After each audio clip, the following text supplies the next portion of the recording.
All right, Church of the Covenant in Boston. Big banner, Christian church, yeah. Says, abandon fossil fuel. Abandon fossil fuel. Now get that. You know, I just bought a Dodge Charger. It's got a Hemi in it. That car is awesome.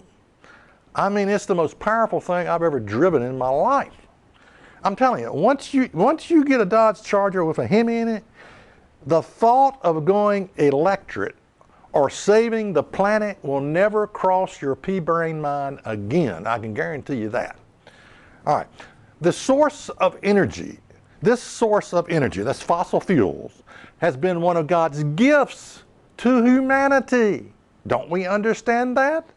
Dennis Prager says this, without them, that's fossil fuel, the modern world would not have been possible. No hospitals, no reliable heat in the winter, not to mention cold in the summer, no transportation beyond riding animals, no modern medicine, nothing in the way of modern technology, just a primitive life and a short and painful one at that. Now, God would say, before abandoning these fossil fuels, make sure you have a reliable substitute. We do. It's called nuclear power. Okay. Until then, thank God for His gift of fossil fuels. Next thing on that list, big church, big banner on the church, abolish prison. Okay, now, did you know in ancient Israel, there were no prisons in ancient Israel? There were just holding places until justice was served, and justice was served very quickly. Yeah, let's take a look at the justice. Exodus 21, verse 23. And if any mischief shall follow, then you shall give life for life, eye for eye, tooth for tooth, hand for hand, foot for foot, burning for burning, wound for wound, stripe for stripe.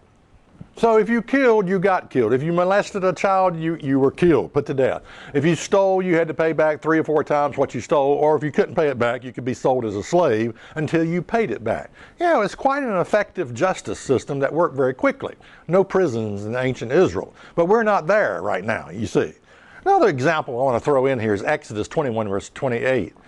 If an ox gore a man or a woman that they die, then the ox shall be surely stoned, and his flesh shall not be eaten, but the owner of the ox shall be quit.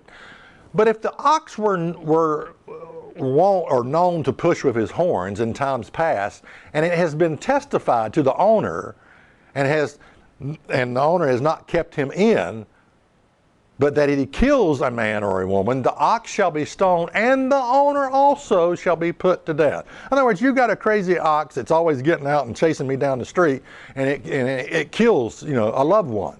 Okay, the ox and the owner is put to death. Now let's just spread this out to our society today. You've got a son who is known for driving drunk.